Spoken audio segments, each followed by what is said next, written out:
delighted to be part of this conversation and thinking of myself today as part of the conversation, right? Because we all bring lots of experience and knowledge to this whole conversation. So I want to facilitate something that's very interactive, you know, gets all our ideas, questions, thoughts about the book and the topic out together. So maybe why LT picked me, but maybe I was just sitting in the right place at the right time. But I was a working class student when I was in college. I went to Tufts University, so a very privileged private school, but came from a one parent working teacher background. So I was not first gen. I was familiar with college, not familiar with the wealth that I would find there. So for me, that story really resonated. My roommate was an equestrian team member, and I probably had seen a pony once at I don't know what, right? So the idea that was the way that somebody spent their, and of course she owned horses and all that kind of stuff. So right away you realize that the world is shaped differently for different people, and you learn to navigate that. But I also work at the University of Richmond, and that's also a very highly selective, elite private institution. We do meet 100% of demonstrated need, and we are need blind in admission. So, and that's a little bit of a rare combination, nationwide. We're only about 3,000 undergraduate students. We have about 40% full pay students. And so, we know what a full pay student is when the price tag is close to $70,000, right?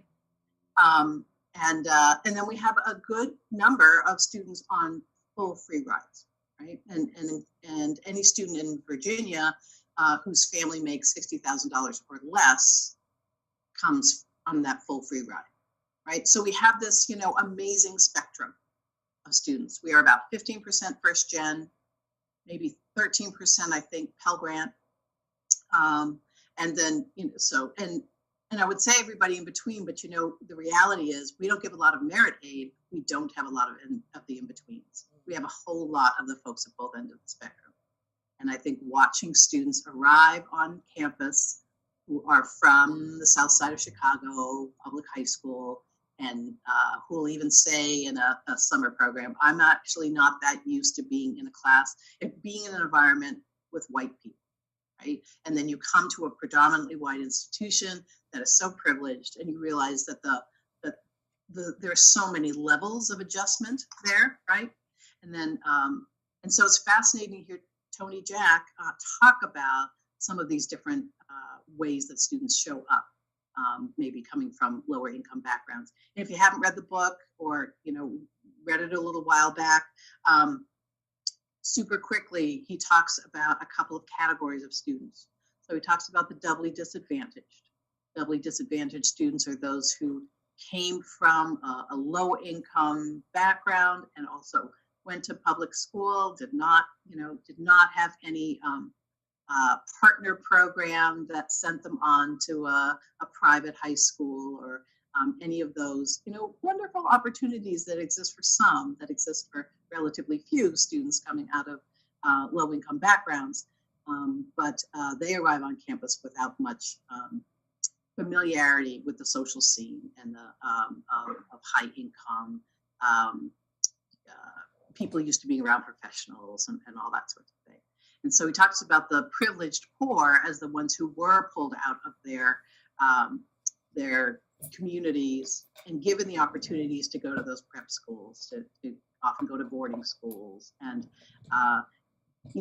find themselves learning a lot of the lessons that we see some of our students struggling with on campus. They learn it in high school, and they learn how to interact with faculty, and they learn to think about them differently. They go through probably the adjustment things that we watch some of our students go through in high school. And so when they get to college, they already understand what it means to be, interacting with faculty and asking for things and looking for resources and making themselves comfortable. And Tony interviewed a lot of students from and found that this trend was really different depending on the background that the student had before they came in, not necessarily just the socioeconomic background, right?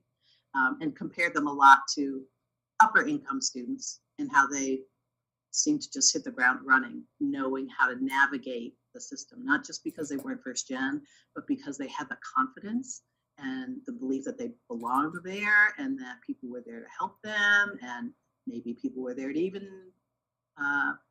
address their concerns about their grades, right? I mean, they were willing to ask for lots of things that we know some of our students are not, right? So does that feel like a summary that's useful to everybody? Is there anything else people want to just know before we get going? Yeah? Okay. So so how about if... I have a question. Great. Does, full disclosure, I didn't read the book, honestly. I just wanted to be near you guys. I know that sounds ridiculous, but I'm like, that sounds like a really good book. I want to be near those people because sometimes you get isolated, as you know, if you have a particular cause or interest. But does the book talk about like some solutions, or is it really just laying the groundwork for understanding this particular issue? Because you clearly you're at a school where you probably have some solutions just by virtue of your professional experience. But does the book also do some of that business? I think it's interesting. I think the conclusion, and I think my colleague from Stanford, mentioned this a little bit at the beginning, right? That there's not as many solutions for what we do on the campus once they arrive as I would love to see. So I'm hoping that our hive mind maybe can address that a little bit today. There's more solutions posed about how we get these students on a more equal footing before they get to college, in terms of funding public education or some programs within high schools that could get students more used to interacting with mentors and comfortable seeing, adults as not just authority figures, but as collaborators and things like that. But those things aren't necessarily within our control when they get to the college. So there are certainly some policies that he noticed at renowned university, which is where he did his research, which probably sounds a lot like Harvard, since that's where Is it Harvard, y'all? I don't know. I just always thought it was Harvard. That's where he got his PhD. Yeah, that's where he got his PhD. So, that's where he's a fellow now. Yeah. So, I mean, I doubt he would move to a different college. I don't think he'd drive down to He's Yale to already do there. these interviews. If he But it probably would have been a good idea. I mean, he's not that far from other universities to try and do some other interviews, but I'm pretty sure. Can we put a pin on Harvard? Because I've got the T on Harvard, but we can come back to that. Okay. It kind of felt like it was for me, but so I kind of pictured that campus as I was hearing this, because Tufts University is just down the road about 5 miles, so it's pretty familiar turf. But anyway, so he did the interviews there, and he certainly noticed policies that he at his institution, listening to the students, that he then advocated for some change for. So there are some things that we could talk about that we might have noticed on our campuses. One, for instance, is not supporting students over breaks. I'm curious if that has been something that you've noticed on your campuses, that students have trouble they become food insecure over breaks when the dining hall's closed. Is that something that that you folks have noticed? So if I could just briefly introduce myself and like where I am, because I'm in a really different institution. So I'm Chantal Marshall. I just got tenure at Nevada State College. And so I've been here 6 years now, and Nevada State was founded in 2002. It is the first of the state level colleges in Nevada. So we have a University of Nevada system, and we have a sprawling community college system. And so this is the first middle tier college. So we are a 4-year college. But we have 60% students who are first in their family to go to college. And over 50% are racial minorities. We're a commuter school. We don't have dorms. We are in the process of building our first set of dorms. And so a lot of our students fall into the groups that are not traditionally seen on college campuses. And so it was very interesting to read these experiences that students are actually still having on a campus like mine. and it's to a lesser degree, right? But there's still somehow an aura of elitism somehow on any college campus that the students are picking up on, and they're still afraid to come to office hours. They're still afraid to ask for help, and things like that. So we don't because we don't currently have dorms, and we don't currently have like cafeterias for the students. We don't have to deal with the issue of what to do during breaks, but I'm on the housing committee for the new dorms. And when I asked them about the breaks, like during the summers, they were like, oh yeah, no, we're only going to have the students on campus during the 2 semesters. And I was like, no, no, not only because, there are always students who need the summer housing, but like if anyone needs it, it's our students. Like our students very rarely have a permanent address, right? Like a lot of them are on their own. A lot of them are parents themselves, and just like there was no thought even like our students are different. And so I'm definitely going to fight for a year-long lease because as long as they can pay the rent, like I don't understand why we wouldn't take their money actually. But and so it's very interesting to me that even on a college campus where these students make up the majority of our population, we still think very much like a traditional college. Like what? Like Right. So I think that those models are so salient that we can't get away from them because we just build what we know. And I keep trying to push people away from that. Like we don't have to be like every other college. We have an opportunity to do it differently. So why wouldn't we? But people just are like, oh yeah, no, every other college has it just, September to June or whatever. So we'll just do it that way. And it's very saddening sometimes to have to fight that fight. Chantal, I have 2 questions for you. Is that an open access college? It currently is. You just need a 2.0 from a high school to get in. We are actually currently revising our admission standards. So it's going to change in like 2 years. And other question I have is, you were talking about, other people were talking about that model, whether it's prestigious or community college even, or a 4-year open access or comprehensive. I'm just wondering, do you guys have a sense, I can't find any data on this, do you have a sense that there aren't, I feel like, I went to Stanford, I got a PhD there, I teach at a community college, but even at the community college, I have this sense when I hear what people say that they are not first generation college students, that the people who actually, like you're saying you're in this housing committee and you're like, I'm saying, let's give them a year-long lease because it makes so much sense. Do you think that part of this buying into this whole culture that the prestigious universities create this imposter syndrome and elitism, do you think it's because the people, even at the community college, open access level, elite college level, that many of the faculty themselves are just not first generation college students? Do you feel like your peers are first generation college students? We probably have more than most campuses in terms of percentage because the people who want to work at a place like Nevada State are often the ones who see themselves in the students.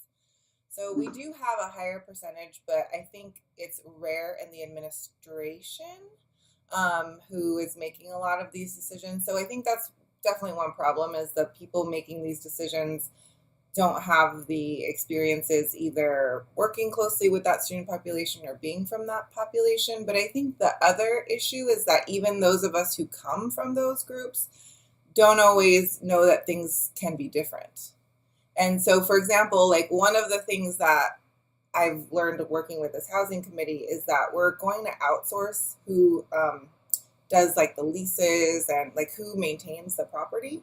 And because they work with, I don't know, hundreds of colleges around the country, they just have this set model. And no one in our campus has asked, can we have a different model, right? So when I asked about the year-long, they were just like, wait, what? What are you talking about? And the other thing is, LT, you're going to love this one, is that I asked like how do they match roommates with each other? And they said they basically like create kind of like a social media platform and they get to like meet each other online and then pick who they want to be roommates with. And I was like, how open are we to changing that? And they were like, what? And I was like, well, based on the research, I know it's probably going to be a lot of students picking same race, same, sexual orientation, same, like very much their same identities. And if we want to have students who interact in diverse settings successfully, we might actually need to force them a little bit to interact and live with people who they wouldn't actually pick. And like the faces in the room were just like, what are you talking? Like, what are you talking about? So just, I think the idea of pushing back on how things are normally done at normal campuses is also just strange and sometimes hard for people. So. I think that's all a really, really good point. And I think we've been working on identifying the first gen faculty, on our campus. And, there's a good number. They don't think there are. They don't talk about that in their departments. It's not something that's spoken about.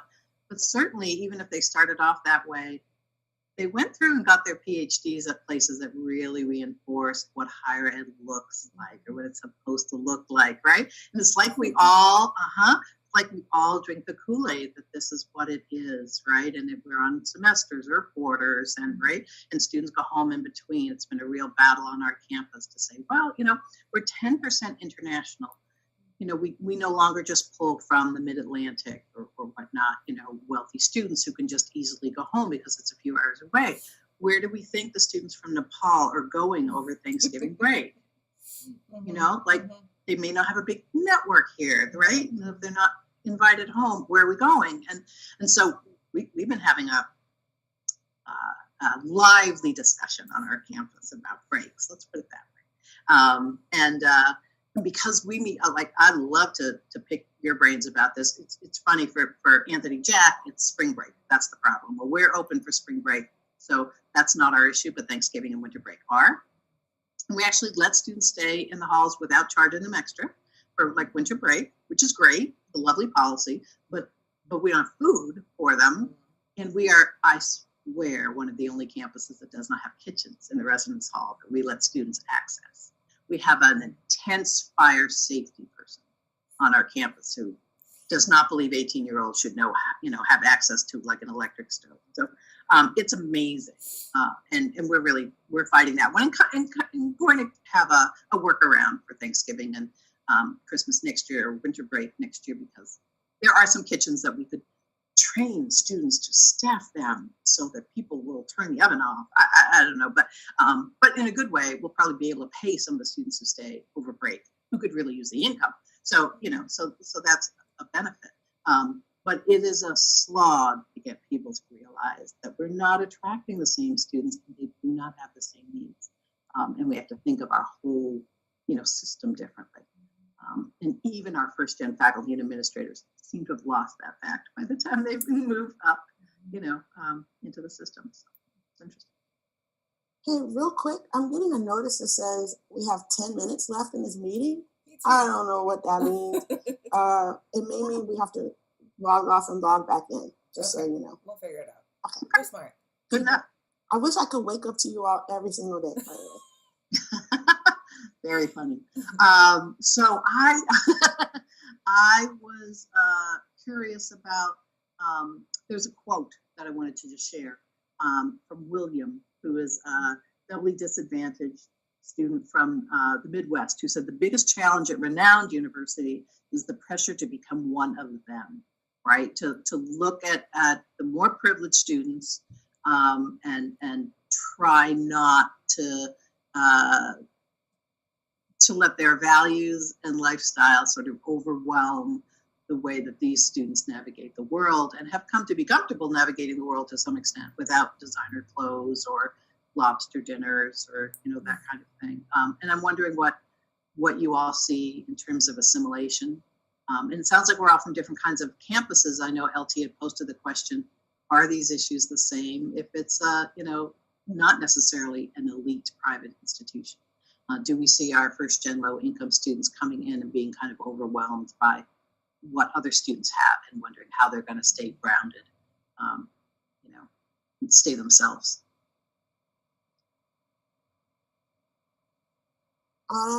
That's a great question. I'm actually, Chantel, can I put you on the spot? Sure. Because I know that Chantel first attended a public school for undergrad and then went to a private school. Yes. So I'm wondering, as a student in two different kinds of institutions, what was that like? It was, yeah, I got my culture shock in my PhD program. So I went to UCLA for undergrad. And it was a little bit of a shock just because my roommate was from like my same hometown, but we grew up very differently. And so knowing that we had grown up so close to each other, but with markedly different lives was definitely a shock. But we had a lot of programs for first gen low income students at UCLA. So I found those other students and I didn't feel so out of place. But when I went to Stanford, man, it was really hard. It was, and I will say that I, as an undergrad, I learned how to, and I call it like negotiate my identity, right? So figure out what do other people think of me? What do I want people to think of me? How are people going to react to me because they see so few people who look like me? And so I'd done that with race because I identify as Latina. But then when I went to Stanford, my low income identity it was like a red light just shining. I was like, oh my God, I do not belong here with these people. And so that was really, really hard. But I actually have a question for you guys as a follow-up to that question of like assimilation. And I'm really wondering what you guys think the author's take on assimilation is. Like, do you think that he is of the mindset that students should assimilate?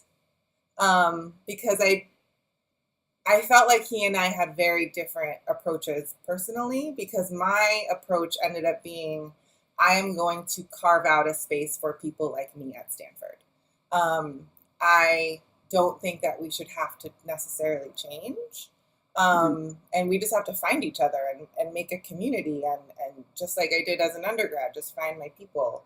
But I felt, and I can't really point, I guess what I saw was like a lack of that in the book. It was just like, hey, some students know how to navigate stuff. Maybe more students should know how to navigate stuff. And I was like, that seems like an odd solution to me.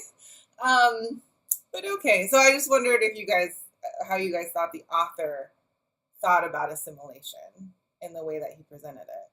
Did you see Lisa was literally sipping at that moment? I was. I think it's a great question. I think what he is saying is that we want all our students to have the skills to be able to get the most out of college, right? And to be able to be comfortable accessing every program that's there. So we need to be able to help get them up to speed on the skills needed to get through school. I would hope that he was not saying they have to lose themselves in that process, right? I'm not sure I took that piece away, but I can see why you raised the issue, right? That he's not talking as much about letting students just stay where they are. But I do think that there are some quotes like that. But anyway. I actually wrote, and Chantel said I couldn't say too much because you were crying while you were reading it. But when I got to the end, I wrote, does this book challenge the status quo? And I'm not sure that it does. I do think it outlines, I think for some people, this is very revealing. Wasn't for me, right. But, and forgive me if this is a long answer, but so you all may know that my daughter is headed to college in the fall. She's going to go to an elite school, a private school, and she's very advantaged. So she's the other kids, right? Zoe's been to private school. She has a parent with a PhD. So my daughter's experience and my experience are very, very different. But I blog about her experience because I'm very aware of the intersection between like her having resources and luck. And so that has really put her in a very exclusive company so I have no concerns about my daughter when she goes to Chicago because of all these things that he described, right? I'm not sure though that I don't know how realistic that is for other students in a similar position, other students of color. It's so few people of color already, so few people, number one, who have a PhD and on and on and on, and fewer who are people of color and all that. So I can see Zoe, listen, y'all, Zoe has already registered for class in the fall. She's taking a seminar on queer sci-fi writers. Oh And I my said, how do you gosh. feel about that? Oh, I'm ready. So how, like, she's 1%. So she would be really comfortable in this space. I'm just not sure. So I would want to challenge some of these things. I don't think Zoe's experience is not normalized. It was weird how she ended up positioned like that. So I continue to question, what does this mean for like the masses of people? Okay, just want to say, if we get locked out, I'm gonna have to reboot this, I think. Okay, so I apologize if it goes out. Sure. So anyway, I had a lot of thoughts there. I don't know that there was a thesis in anything that I said. I don't know if I dare talk with less than a minute, but I'll give it a shot. So I come from a very poor background with a lot of trauma, instability, homelessness type stuff. That's probably why I empathize with students. I'm at a community college. But I did go to Stanford, but I'm 57, so I went there at 50.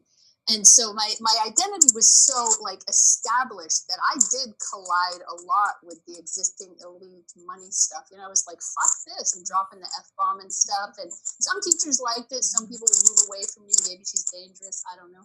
But I do think it's really different for each individual person. But I would say that I have two friends now, Teresa Grant, which I hope you all get to meet at some point, and Selena Gray, who are African-American, first-generation college, lived in some poverty. And I have to say, it was harder for people who were more different. It especially had that intersectionality, African-American and poor backgrounds. I think it was harder for them to graduate and find their way, but I feel like it's taking them longer and they're struggling. And I think when they're at Stanford, of course, you don't belong with the ones that are the ones, but we did kind of band together. I found a lot of the first generation poor students banded together, and without that, probably would have killed ourselves or something. It would have been depressing and isolating.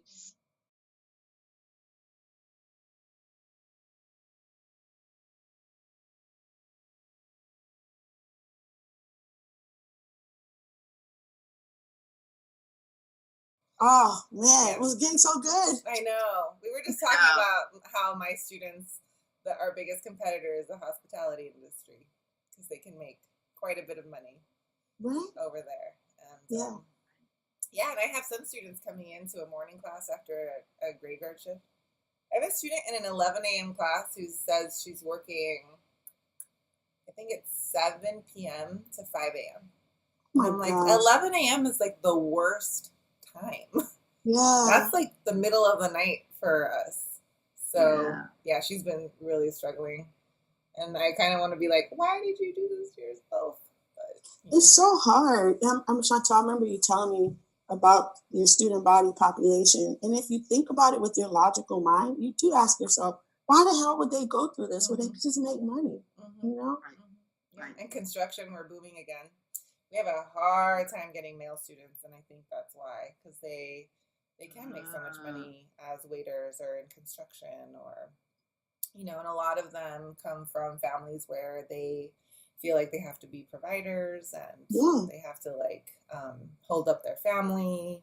So it's a struggle. I was working with a student at LMU. She was first gen. Her dad was a manager at Trader Joe's. So he made 6 figures. And so that put her out of the low income category, but still first gen. It also meant, but it so happens that, there wasn't prep for her to go, there wasn't college savings. So they took out a $40,000 loan for year 1. And then had no plan for 2, 3, and 4. So she had to drop out. Yeah, but 6 figures in LA is not does not go It's very true. far. It's sad. It's sad. So, 6 figures means nothing. I know. Yeah. Yeah. Well, and that's just dad. Like, and who knows? Like, the mom may not. I don't Yeah. know what the other parent did. I don't know how many folks were in the family. Yeah. So yeah, it's So, it's and ridiculous. then Like, they still have this loan they have to pay off. huh? They still have this loan that they have to pay off. She left without a degree and with a $40,000 loan after 1 year. Oh my gosh. Exactly. I know. You're gonna cry. This is why I cry though. So LT Yeah. was mentioning how I was crying. And I was crying because I know these stories, but like when students tell me about it, and you guys can tell me if this is your experience, they put on a really brave face. You know, they like, I don't know, they have this grit, I guess, this like, yeah, I had it tough, but it's okay, you know, like I'm here, I'm gonna make it. I'm like, statistically, you probably won't. So like we still need to, you know, like keep tabs on you. But I think to have the students open up so much to him and cry and you know, like specifically about like their anger at like, how dare this institution let me in and then leave me out in the cold. Like I just don't get to hear that a lot and see that a lot in the students, like the very righteous anger and like frustration. And so to hear it, and it's just, I told LT, I just wanted to give them all a hug. Okay. Lisa, ask us more questions. Yeah, I will. And I was just going to say that question about, do they show up feeling like they can tell you what they're really thinking? And I think one of the challenges on our campus, hey, Felicia, there you are. I think one of the challenges is that a lot of our low income students know that they're there because they have great financial aid packages. And they struggle with the sense of, I am beholden to the institution and I am angry at the institution, right? Because of what it doesn't do. And occasionally you can find that student really willing to call out the institution for what it's not doing, right?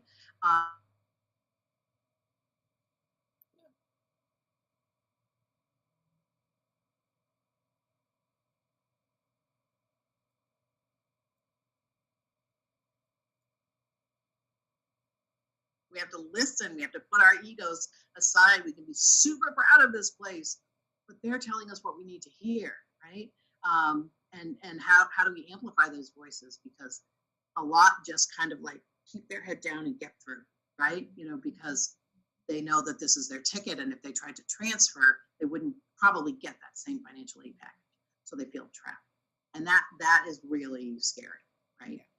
That means we're not doing our job about the inclusion piece at all, nearly as well as we need to be doing, if they're sucking it up.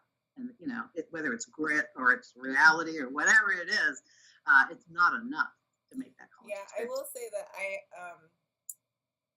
I think I was really fortunate in being a social psychologist, because I was studying, you know, structure and context, because I would call home, and like my best friend from home who didn't graduate high school, she would say, well, you know, do you know how many people would be so happy to take the seat that you have? You know, when I would call and like talk about how out of place I felt and how I wanted to come home.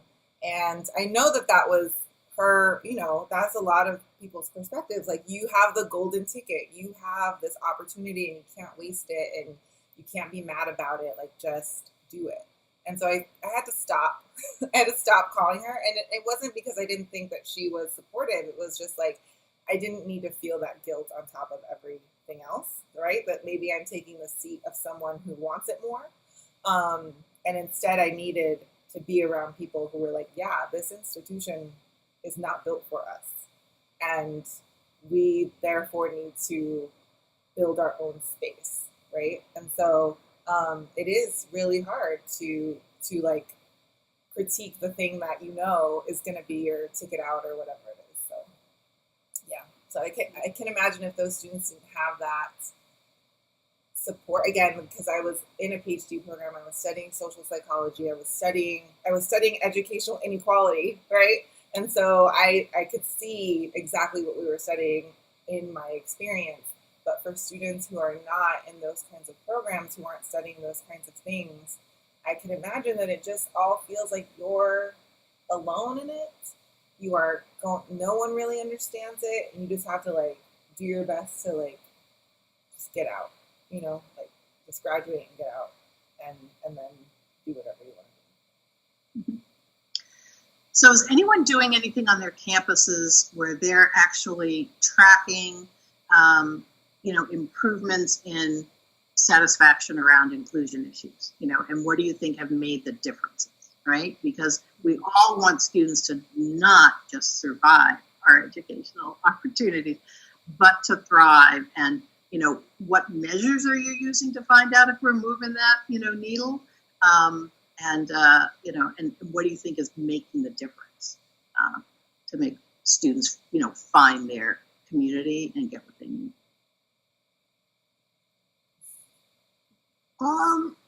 Thanks for that question. I'm going to not talk about UCLA because I think part of the UCLA ethos is very much grounded in we're a public school and folks from different backgrounds, but I didn't go there as an undergrad, so I don't know. So Chantel may have a different spin on it as an undergraduate student.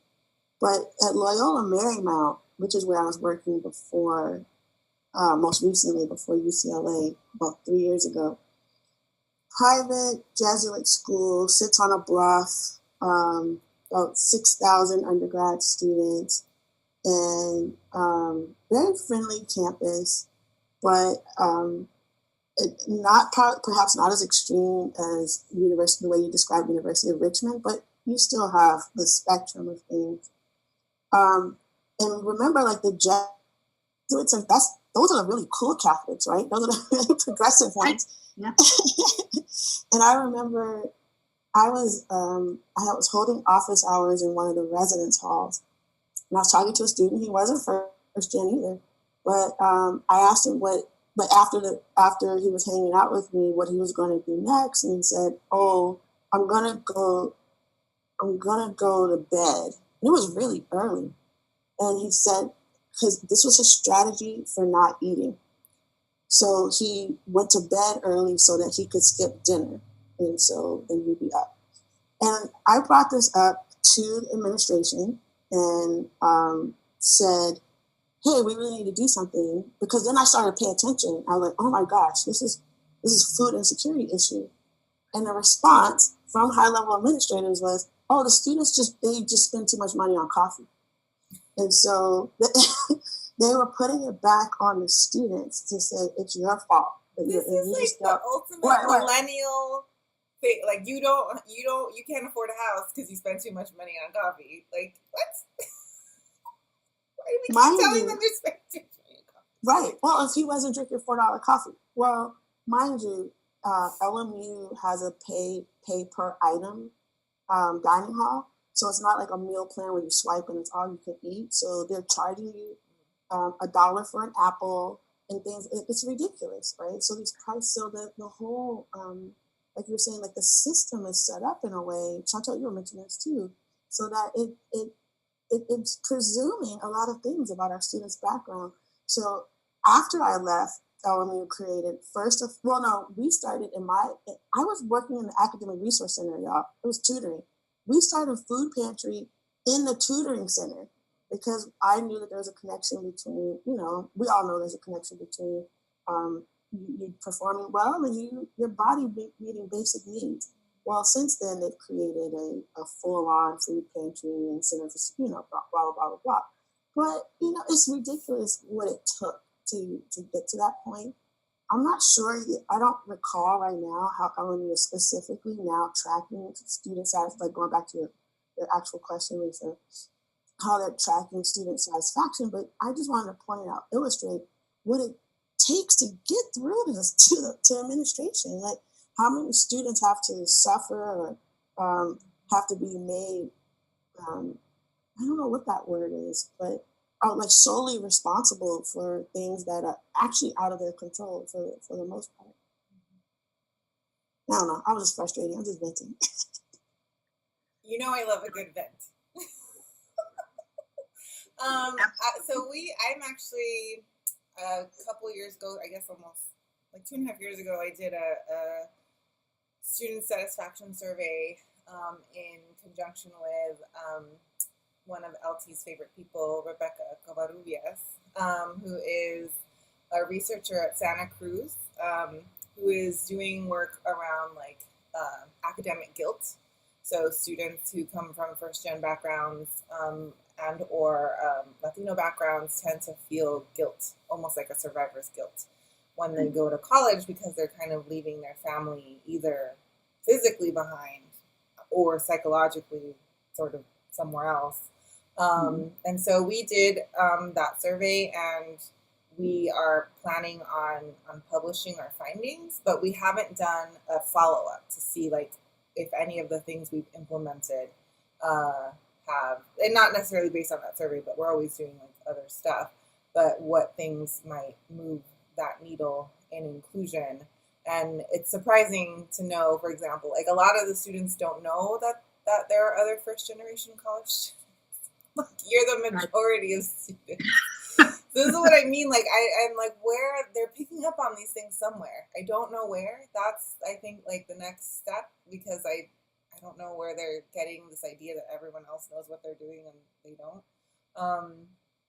But one of the things that we have on our campus is a summer bridge program. That's kind of like a cohort building program in their first year. And it focuses on racial minority students and low-income students. Oh, that's a motorcycle. I think it works really well, but I'm like, let's scale this up. Why can't we all, like, why can't the whole school have that? I don't understand. And so I think for us, we've done a lot in trying to do a lot of the hidden curriculum stuff. So we tell, faculty, tell them what office hours are, tell them what they can do in office hours, offer extra credit to come to office hours. That kind of stuff. We have very small classes. Our classrooms are 40 students max. Like literally they don't fit any more than that. And so we just try and do a lot with the faculty. We tell them about growth mindset. We teach them about stereotype threat. We had a Hispanic serving institution like a training that we did last summer.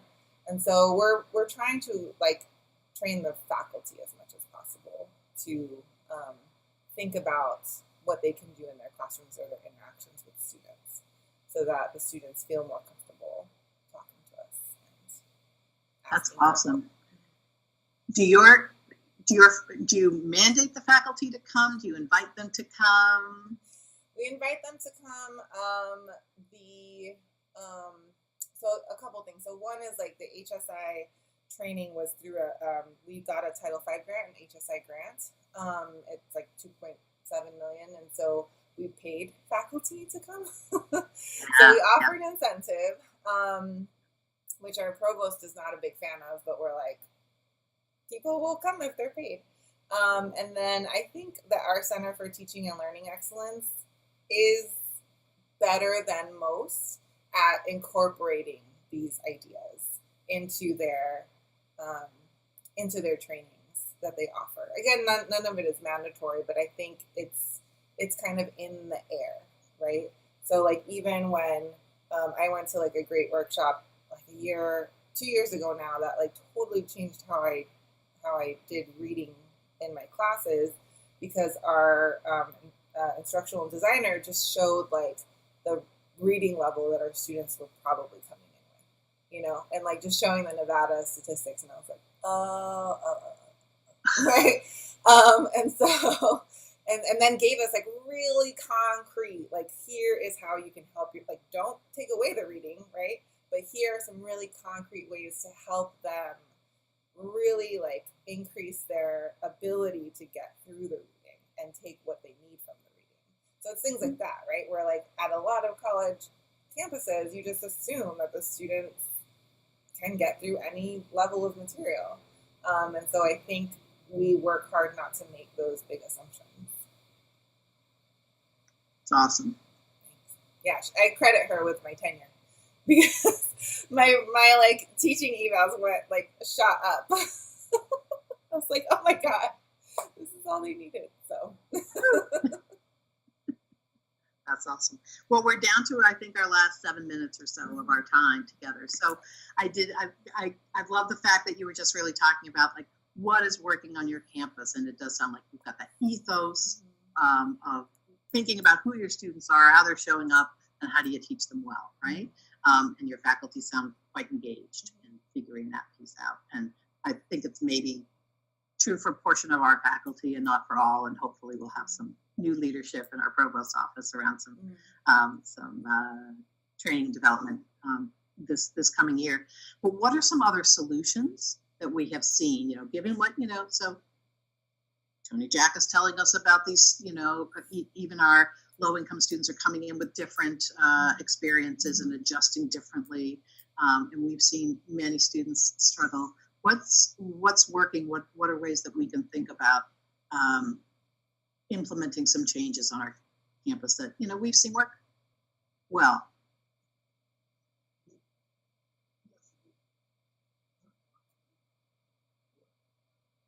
Any ideas?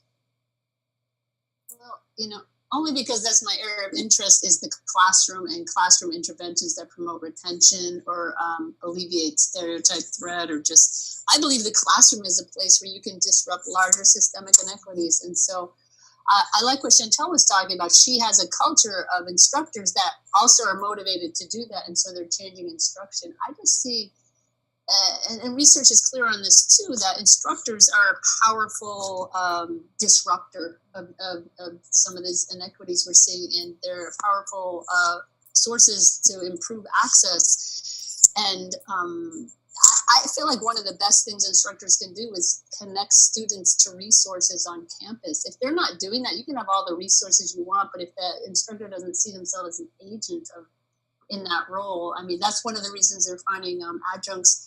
The students don't doing well in the classes. It's not because adjuncts are less informed, they're less connected to the resources on campus. So I'm always looking for classroom strategies. And I loved hearing about all the policy changes as well. Mm-hmm. You know what though? I'm flipping through it. I don't recall him talking much about faculty or classroom strategies. Am I remembering that right? Yeah, you're right. It's not there. It's very little about what we should be doing on the campus to help get them there, and nothing, I don't think, on the classroom experience. Yeah, I mean, I see, and sometimes I don't fully agree with her, but I will give credit to Sarah Goldrick Robb for the work that she's doing around class and finances. And she's fighting a good fight on Twitter. And one of the things she's fighting about is that Harvard, what's it, the cleaning, the dorm crew? Yeah. The community detail. It was even called something like what it sounds like in prison. I was like, right. Are you kidding me? So, tone deaf doesn't even begin to describe. Wait, say it again? Tone deaf doesn't even begin to describe. Yeah, that exactly. Decision. I mean, well, she's taking it on Twitter. She's actively describing it and calling it out for what it is. So I appreciate that, and I appreciate us thinking about all the different pockets. I think this is very student focused, and we need to move away from that. We really have to look at systemic issues and institutionalize things, because it sounds like where we're headed is, we just need to have more kids go, and have exposure in high school. Yes. Well, yeah, but we can't do that. Yeah. I have no control over that. Well, not to mention, again, I felt like, one of the examples he gave was some teachers in high schools are now calling their conferences like office hours, and I'm like, no. Like, I just. What's wrong with that? What's your problem with It's bringing the culture. I mean, it is working off this huge assumption that So, culture yeah. is okay. And that we Exactly. just need to move it into the high school so that the students can be better prepared. I feel like he just okay. I know we have literally 2 minutes left, but I I want got to time. leave you Yeah. with a question that I have asked people, and I think even the question is threatening. Okay. In that, is it hard to get faculty on board because they succeeded in this system? And then we're telling them this system is rigged. Maybe you should not have actually succeeded, right? And I think we need to really talk about that because I know I felt that, right? Where I'm like, oh, I was a student that I just happened to like test well, right? Like I feel the pressure of a test as like motivating. I'm like, yeah, I'm gonna like kill this test. Other students find it debilitating. And then we are told as faculty, like, don't teach yourself, right? Don't teach yourself because you were the good student. You were the one who figured it all out. You were the one who asked the questions. That's not the student you're trying to reach. Those students are going to be fine. And so I think it's the same thing with colleges. Like we shouldn't build the college for us, right? And so I think though that a lot of faculty go through this like moment of, oh, but if I admit that the system should be changed, then I'm admitting that I unfairly benefited from that system. And I think that's actually a barrier that we are not talking about. So Will you write that article, Chantel? Will you write that? sure. I mean, Yes. that's Sure. really powerful. Yeah. So I do implicit bias workshops. And I always start because the research shows that if people feel good about themselves in the beginning, they're more open to like threatening information. So I always do. They don't know, but I'm like manipulating them. I'm like, here, feel good about yourself. Just, Awesome. whew, yeah, it can really like hurt your sense of who you are. And I feel like that's such a that statement was just so powerful about how the system set it up for certain people to get to the top, and it was just all developed for them, right? They just one step after the other, and it was designed. They had some good stuff going for them, and then the system just opened its doors, right? On my campus, that's who they think they're teaching only, right? Because we're highly selective. So we think that, that the students are just supposed to know more, and they can still be frustrated if their writing skills aren't where they think they should be, or if they can't learn calculus in the least approachable way they teach calculus, right? And so that part is a challenge, I think, maybe more so on our campus, because I'm feeling really pulled toward the ethos that you're describing on your campus about being able to really talk about good teaching to the students who really need the help learning, not the ones who are just like you, who got it really quickly, right? And so I think it's a harder conversation to have on our campuses, because they'll say, no, well then admissions isn't admitting the right students for us. Right? If it's hard for them to learn. Not all of them. We've got a good core of great ones, but others who simply don't believe that they need to change it. And that part's hard. I mean, if you believe in a system where the cream rises, right, and you're the cream, right? Why would you question that? Right. Yeah, it's a lot of I did it, so they should be able to do it too. Mm-hmm. Well, Yes, this is the moment where I get on my soapbox and I slam the Ivy League, because part of my challenge. Well, no, hear me out. Part of my challenge is that we're going to continue to explore first-gen low-income issues through a very small prism, when the majority of those students are A, in community colleges, and B, in public institutions like Nevada State. And so most schools don't have the dorm, whatever it's called, the detailed, whatever dorm crew cleaning business or whatever you call it. And most schools don't have provide additional funds for students to like go to plays, and well, some do and some don't. But so I appreciate his work, but I really am concerned about now folks looking through this lens to figure out how to address this problem, because there are privileged, poor, and doubly disadvantaged on all of our campuses, every single one. There's students who went to elite boarding schools and whatnot that are at UCLA too, and so we need, or other schools. So we need to think about that. And then going back to Harvard, I know what's going on at Harvard. If this is Harvard, for example, that the resistance from their university to actually address first-gen students, it's going back to what you all were just saying. They don't want to admit that there's a difference because they want to believe, number one, in the myth of meritocracy, and that their students are better. And so it frustrates me anytime Harvard or Princeton does one little thing and they're in the New York Times. Princeton admitted 13 transfer students. Really? Like, that's news?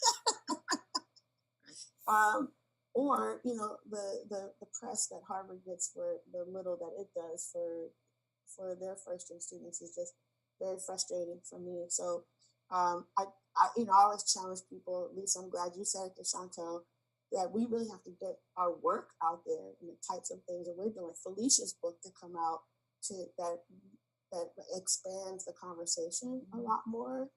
I'll stop there. Wait, let's all. I think everyone here should be writing books. Quite frankly, I see books in every one of you, and a really different lens too. I know I wrote the book because this fucking almost killed me, but I did it because I felt like, I didn't want to share that, but I feel like this is an awesome group of four. I mean, I'm so glad I'm here. I was feeling so isolated. And everybody's so different. It has such a different perspective, policy, or like from a minority point of view, or from a sociology point of view, or I was here and then I went to this college, or everybody seems to have their real particular thing they care about. Like, there's several different books here. I want everyone to read a book. I will say I felt like his book was like the first half.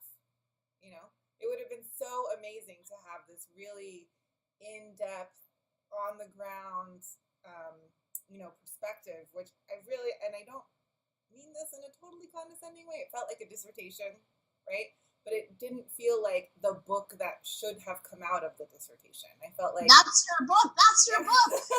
It could have been, the second half is systems, right? So here's the students. Why are they feeling this way? And they're not feeling this way because they don't know what office hours are, right? They're feeling this way because there is a system that was built to keep students like them out. And no one is being reminded of the fact that this system is working in the way it's supposed to work. It's like rich people stay rich, and they network with each other, and it's who you know and all that stuff. And the poor people feel like, if I just work hard enough, I'll make it. That comment from the student who said, her dad was like, no, you have to work hard. You can't kiss people's asses and things like that. I'm like, oh my God, the ideologies, that like the rich people have given poor people is part of the process of saying, but they are not actually just working really hard. They're making connections, and they know that. They're the least likely to actually follow the meritocracy myth. Right. So, sometimes they're not even working very hard to get what they're getting, right? Because the system is so comfortable. Exactly.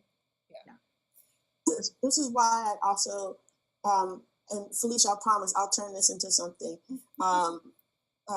Tracking the story of my daughter, and I asked, because she's going to art school in particular, and I wonder how a kid from a low-income public school ever makes it to art school. Because you have to have a portfolio, you have to have exposure, you have to have all these experiences before you even apply to be competitive. And so someone could look at Zoe when she gets to school and go, why can't we have more people like Zoe? And this is what, like Chantel was saying, is designed to produce one Zoe. Yes, because one Zoe, and then everyone's like, oh, they can make it. They just weren't working hard enough. And I am livid that I am probably that person for a lot of people. That people are like, well, if you made it, and I'm like, nope. Exactly. All that it took for her to make it, 5 different high schools, on and on and on. But she also had privilege in a way, Yeah. Chantel, that probably you and I did not, right? So having a parent that helps her navigate and all that type of stuff. And I know she's, so yeah, so she gets funding to go to school. Well, we know why she got funding to go to school. So the article I would really like to write, there are many, but one of them is an open thank you to all the people who made decisions to fund programs I benefited from, right? So, for example, one of the reasons I got into UCLA was because I got a free SAT prep class. I had to go on Saturdays for some long number of hours, for some long number of weeks, and I scored really well, right? But without that class, I probably would have walked into the SAT having never even taken a practice test. And so somebody somewhere made a decision to fund an SAT prep class for low-income students because it was free, right? They don't know me. They don't know who's getting into these programs. They're just like, this is needed. We'll pay for it. And then someone like me happened to benefit from it, right? So when people are like, oh, well, you worked really hard. Yeah, but somewhere, someone down the line made the decision to help me before they even knew who I was. And so we can't ignore that part of it, right? That many of us who are the tokens are here because someone decided to put in the time and energy to like make those systems a little bit more accessible. So that's the letter I want to write. Thank you to all those unknown people. That's awesome. Yeah. Or somebody had that amazing guidance counselor who just went way over the top for them, right? To make sure they took those courses when they had huge counseling loads, but they saw something in that kid, but they couldn't do it for everybody because the system wasn't set up for the kind of support that they all needed to know what classes to take and how to get where they wanted to go, right? I mean, so much of it is luck for our low income kids, and we can't be okay with that. Team, how you feeling about the conversation? I'm serious. This is awesome. I know, this is great. Yeah. I mean, I'm thinking about these things all the time, so it's always nice to have an outlet for it. Yep. Yeah. But for me as staff to be talking to folks who are really thinking of this, critically from a research perspective and talking about their own research and what's happening in classrooms at your schools, that's super empowering for me to think about how do I bring that back? Maybe it's an advisory committee and I get some faculty on it and we really think about what's happening systemically, and I'm not just working kind of on the edges of the academic experience, trying to support students to go do the office hour work and all that, but how can I get more faculty to buy into their role?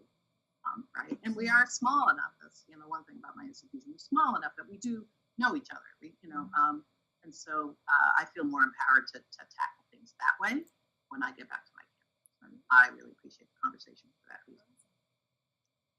Lisa, thank you so much for wrangling some very passionate, strong, will-minded women. So I appreciate your guiding us through, getting us back on track and everything. We will likely, the Facebook group will likely are planning another conversation. It's not a book discussion, but it's going back to this idea of being a first-gen professional and how do you navigate tensions with your family. And so what does it mean when you're working from home and you're like, what? Aren't you done with school? To this day, my mom's like, are you at work? I'm like, doesn't matter. So we actually have 2 folks lined up for that. So I have to get that scheduled soon as well. So hopefully you can join us for that. Yeah. And I feel really energized, and I think this is a resource that we should continue to offer because it's just been a great conversation. Well, Sure, can't wait. I was gonna say I just got elected as chair of my department. So so if She's you gonna have be provost, y'all. She's gonna be ideas, provost. I actually do want to be a provost, which apparently is very rare. Congrats, babe. So I, will be thinking a lot about how to structure departments, so that because if I have a captive audience, I can force them into. You can tell them what to do.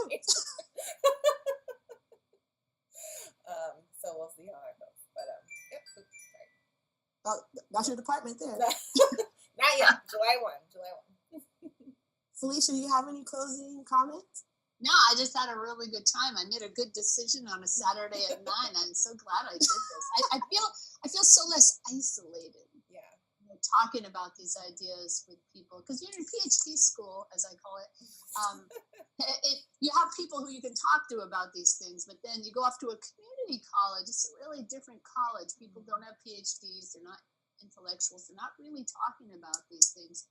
So you get a little isolated. So this was really like being back at PhD school. Plus Lisa, are you an administrator? I am. Yeah. I never meet cool administrators. So I never get to hear that. So I'm like, whoa, she's not an administrator, is she? But you are, and that's really refreshing. I don't know, it's not a commentary on where I am. This is a community college in general, I guess. But yeah, this has been really cool. Yay. Thank you, Elsie, for creating Thank this. you. Yeah. We're very, See very you grateful. again.